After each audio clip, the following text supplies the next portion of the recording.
Let's get started with our first news. Khabib sends a warning to Ilia.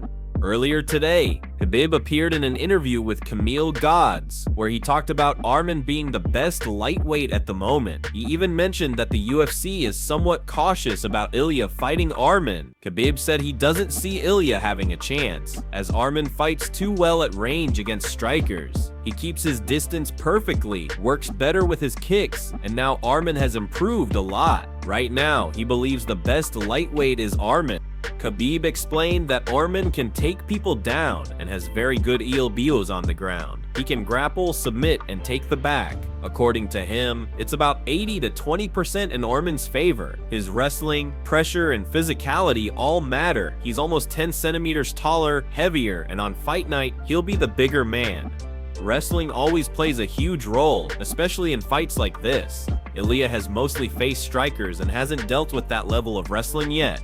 Khabib noted that the UFC is being cautious because they don't want to throw Ilia to Arman too quickly. Right now, Ilia is a bigger star than Arman, but if Arman gets a big win, there's nowhere for him to hide. UFC won't be able to ignore him anymore. Khabib emphasized that Arman's wrestling, his pressure, and his ability to control the fight make him a very dangerous opponent. He has the tools to dominate, and his eye improvements over time make him even more threatening. He also highlighted that Arman's ground game, submissions, and elbow strikes are extremely sharp, making him a complete fighter. Ilia, despite being talented, will face a completely different challenge against someone with Arman's combination of skill, physicality, and experience. Khabib clearly believes that Arman is currently one of the best in the lightweight division, and his caution about the matchup shows just how serious this fight could be. Fans can expect a very high-level showdown, and Arman's abilities in range, wrestling, and overall pressure make him a tough test for Ilia in every aspect of the fight. Before moving to the next news, we have one quick request for you. We're constantly working on improving our content to earn your love and support. That's why we truly appreciate it if you could take just a moment to leave a like on this video, subscribe to the channel, and hit the bell icon so you never miss an update. Move on to another news. Sean Strickland's anger management course may actually be working. When it was first announced that Strickland would undergo anger management, many fans rolled their eyes, thinking, yeah right, this guy's staying calm? That's like asking Nate Diaz to host a meditation class. But surprisingly, some of Strickland's recent posts have people wondering if the program is actually paying off. He was given the option to attend anger management to reduce his 6-month suspension from the Nevada Commission, a punishment he received after storming the cage at a local MMA event and swinging at a fighter who was taunting the corner. When the deal was offered, Strickland accepted, and in true Strickland fashion, he still managed to make it sound like a fight promo. He posted, well, ready to put this to bed and get back in a cage. Can't have a champion acting like that. Sadly, I think I'm the only one to change that. Appreciate the commission for getting this done. Anger management, here I come. Fans joked it sounded less like therapy and more like the trailer for Fast and Furious 15, Group Therapy, Drift. More recently, Strickland attended another local MMA card and actually kept his cool. He posted, anger management is working, no fights tonight, great fights tonight. Sorry, I wasn't in one. One fan replied, that's character development right there. Season 3 Strickland is way calmer than Season 1. Another joked, some people go to therapy and find peace. Strickland goes and finds new ways to talk trash politely. The shift has caught attention because while Strickland is still outspoken, he seems calmer, less like a ticking time bomb, more like a smoke alarm that goes off only when it's supposed to. Once he's eligible to return, fans are already debating who he should face. Coming off a loss to Du Plessis, he probably won't get Barrow right away, but many expect him to return with sharper focus. What makes this whole situation entertaining is the contrast. Strickland and anger management is like putting a shark in a petting zoo. It just feels strange, but somehow it's working. His willingness to actually commit shows growth, and his recent posts hint at a more controlled mindset while keeping his bold, unfiltered personality intact. If this balance sticks, Strickland could make a strong comeback, proving that even fighters known for chaos can adapt, evolve, and maybe even laugh at themselves along the way. Move on to another news. Psycho Stu update, more fighters react to Raja Jackson. Stu, the wrestler that Rampage Jackson's son Raja assaulted over the weekend, is currently in critical care. His brother Andrew posted on Facebook saying, "Thank you everyone for your prayers, concerns, and kind words for my brother Stu. Please continue to keep him in your prayers. He's currently stable but in critical care. At this time, we're focused on his recovery and appreciate all the support. Also, we currently do not have a GoFundMe set up. Any links posted are not affiliated with us." A friend of Psycho Stu shared a photo of him in the hospital and explained that Stu isn't doing as well as hoped. He wrote, "Stickard Smith is a beloved friend and longtime uncle of mine. I got the chance to speak with him via my father. His case was not as positive as I had hoped. I know and hope he will make a full recovery. Stu has been nothing but gracious and kind to me and my family. To see him like this pains my heart. I believe Nox Pro is at fault for these events. To have allowed this to happen is beyond belief. Honestly, I'm upset." TMZ confirmed that the LAPD is currently investigating the matter. Mr. Beast also offered help for Psycho Stu with his hospital bills, posting, "Dang, man. This hurts to see, especially because I read that he was a veteran that used wrestling as an outlet to get over PTSD. Genuinely, if anyone connected to him knows of any way I can help, please reach out. If his kid is a fan or I can help with hospital bills, I don't know, but I'll help." Several fighters reacted as well. Sean Strickland commented, "Looks like someone else is going to be joining me at anger management, but only one of us will be able to vote and own a gun after." Ben Askren thinks Raja deserves prison time, saying, "Likely, 22 punches after a man is unconscious could do serious long-term damage. Also, he would have done more had he not been stopped." Kevin Lee also weighed in, posting, "Craziest thing I've seen in 15 years involved in this type of sport. Dog got to go to prison. I usually don't like involving myself in other men's situations, but I feel qualified to speak on this, and Dog messed up. If it's Rampage, I love Rampage, but Rampage, turn your son in. He's a grown man. You can't condone that type of behavior. You gotta lay down for a bit, get a good lawyer. He shouldn't have hit you in the head beforehand, but to wait hours until the man was working, sneak him, that's wrong. The man flatlined and was unconscious for 6 minutes afterwards. Dog got to lay down." Move on to another news. Paulo Costa calls out Dricus for a high-stakes fight.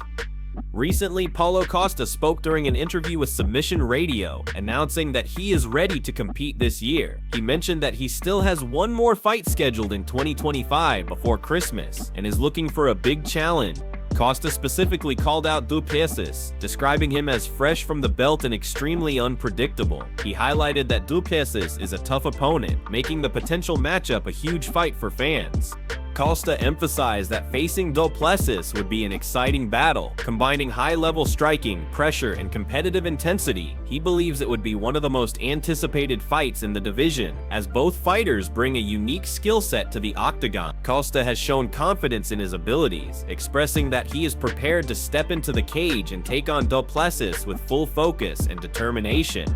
During the interview, Costa explained that he is aiming for a fight that not only challenges him, but also captivates the audience. He noted Duplessis' unpredictability, his recent performances, and his championship-level experience as factors that make this matchup particularly intriguing. Costa's intention is clear. He wants to prove himself against one of the division's top contenders and deliver a performance that fans will remember. The potential fight has already sparked conversations among MMA enthusiasts, as the combination of Costa's power, striking versatility, and Duplessis' technical skills could lead to an intense clash in the octagon. Costa expressed excitement about the opportunity, signaling that he is mentally and physically ready for the challenge. He believes that this fight could define the remainder of his year and solidify his standing as one of the most formidable fighters in the division. Fans are eagerly awaiting confirmation from the UFC, as this bout promises to bring high-level action, competitive spirit, and unforgettable moments. Costa's call-out demonstrates his confidence, readiness, and willingness to face top competition, setting the stage for a fight that could have major implications for the division. With both fighters at the peak of their careers, this potential matchup is shaping up to be a must-watch event that showcases skill, determination, and raw power. Move on to another news. Dan Hooker calls out Arman. The lightweight contender continues to raise his hand for a fight with Arman, repeatedly calling for the matchup and mixing in insults and warnings during a recent appearance on The Rock. Hooker stated that he is cleared for November and that all Arman had to do was wait a few weeks, but he insists that now the stars are aligned. Hooker expressed that he wants this fight badly, calling Arman a scumbag and a monobrow loser. He added with intensity that he would cave Arman's face in once they finally meet in the octagon. Hooker emphasized that there isn't a single other fighter in the top 5 or anyone ranked between him and Arman who is interested in this fight. According to him, no one else in the division seems motivated to take the challenge, making this matchup a unique and highly anticipated clash. He stressed that he is the #1 contender willing to face Arman and that the fight has the potential to be an incredibly intense battle with high stakes for both fighters. The lightweight division is watching closely as Hooker continues to push for the bout, showing confidence and determination. He believes that the fight would captivate fans, as both fighters bring skill, aggression, and strategy into the cage. Hooker's persistent signals that he is ready and mentally prepared to face Arman, leaving no doubt about his intentions. His bold statements and unwavering focus on the matchup highlight his commitment to proving himself against one of the division's toughest competitors.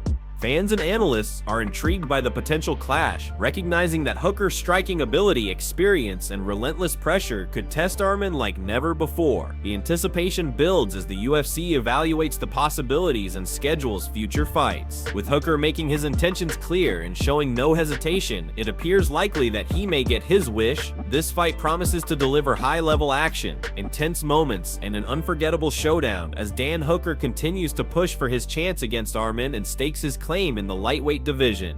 Move on to another news. Police launch an investigation into Raja Jackson after a brutal incident during a wrestling match streamed live. The Los Angeles Police Department confirmed that they are looking into the case, which showed Raja Jackson assaulting a professional wrestler at the Knox Pro Wrestling event. The LAPD told TMZ and the New York Times that officers responded to the scene on Saturday night and filed a police report. The victim, Stuart Smith, was rushed to the hospital with serious injuries, according to Sean Ross Sapp. Further details from USA Today revealed more about Smith's condition. Douglas Mallow, a wrestler who intervened during the melee to stop Jackson's alleged attack, told USA Today that Smith was awake and talking on August 24th, but he suffered broken bones in his face and had lost a significant number of teeth. He was choking on his own blood and teeth. Mallow described the horror of the situation, saying, "Somebody reminded me there's kids here, and then I was like, oh my god." Andrew Smith, Stewart's brother, posted on Facebook late August 24th, confirming that Stewart was stable but in critical care. He thanked everyone for their prayers and support, emphasizing that they are focused on Stewart's recovery. He also clarified that there is currently no GoFundMe set up, and that any links claiming to raise money for Stewart are not affiliated with the family. The incident has shocked the wrestling and MMA communities, as Raja Jackson's actions were captured on livestream, spreading quickly across social media. Fans and fighters alike have expressed outrage over the attack, highlighting the severity of the injuries and the need for accountability. The LAPD's involvement signals that this case is being taken very seriously and investigations are ongoing to determine the full circumstances of the assault. This incident serves as a reminder of the dangers of uncontrolled violence, even in sports entertainment, and underscores the importance of protecting athletes from unnecessary harm. The wrestling world is watching closely as Stuart Smith recovers, and the legal consequences for Raja Jackson remain pending. Support from friends, family, and the community continues to pour in as everyone hopes for a full recovery for the injured wrestler.